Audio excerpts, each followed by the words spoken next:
What does queer mean anyway? The quick and dirty guide to LGBTQIA+ vocabulary. Written by Chris Bartlett, narrated by Randal Schaffer. From the author. Several years ago, a gay friend of mine called me an ally. It was flattering, but I quickly began to feel guilty. I don't think I ever deliberately demeaned anyone on the LGBTQ spectrum, but not hurting others is hardly a heroic act. In fact, when I was younger, I was a regular church attendee, and when put on the spot, I would claim to hold the same conservative views regarding alternative lifestyles that my church and family held. These words were at odds with my having an increasing number of friends who were publicly or privately of an alternative orientation or gender identity, terms that will be explained in the following text. Eventually, I stopped affirming these views, but I also did not say anything else on the topic. As I've grown older, and hopefully wiser, I've come to realize that not even my past silence on homophobia and transphobia was harmless. Following the homophobia-inspired massacre in Orlando on June 11, 2016, I've searched my memories for every moment I didn't speak out against hate or tacitly agreed with it through my silence. I'll never really know if I gave cover to someone who might one day develop malicious intent. I began this book before the murders in Orlando, so I can't claim that it's a response to those events. Neither will I say that it's a penance for past actions. At least, it isn't only that. Rather, it's a product of my belief that people want to be good to their fellows, and it's most often fear and ignorance that prevents us from doing so.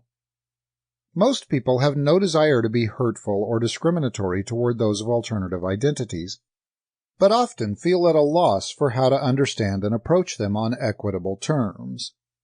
Many Americans are just recently finding themselves comfortable with homosexuality, and are surprised to discover that there are more identities that they now need to account for. Many more are still acclimating to sex and gender, not meaning the same things. If that describes you, never fear. The difference is explained in this book. This book is written for them, for those who are curious, well-meaning, but perhaps not completely comfortable with people who identify in ways that our culture has traditionally not accepted.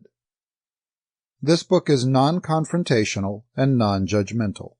Come as you are and leave as you will. Thank you. Chris.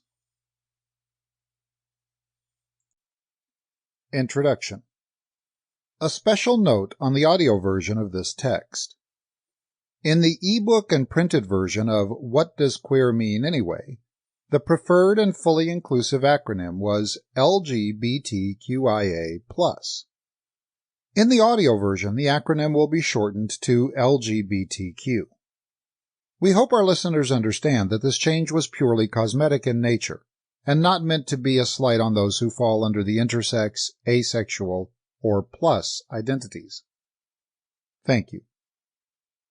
In the United States, 3.5% of adults formally identify as lesbian, gay, or bisexual, and 0.3% are transgender. Intersex makes up 1.7%. This tells us that over 9 million Americans are officially under the LGBTQ umbrella. However, this only accounts for those who've declared their sexuality or gender identity for public records and are publicly sure of their personal identity description. There are likely to be significantly more people who would identify as LGBTQ if it weren't for social, religious, or cultural factors discouraging them. Not only that, but as both sexuality and gender belong on a spectrum rather than in separate boxes and categories, there are many people who may fall somewhere in the gray zone between identities. For example, 8% of Americans state that they have experienced a same-sex intimate encounter, and 11% acknowledge some sort of same-sex attraction. But that does not necessarily mean these people are categorized as gay or bisexual. Gates, 2011. When it comes to gender, increasing numbers of people are identifying as gender-neutral, non-binary, or two-spirit, with modern culture presenting us with a rainbow tapestry of terminology and descriptions. The worldwide figures on LGBTQ populations are not possible to measure. Sample complete. Ready to continue?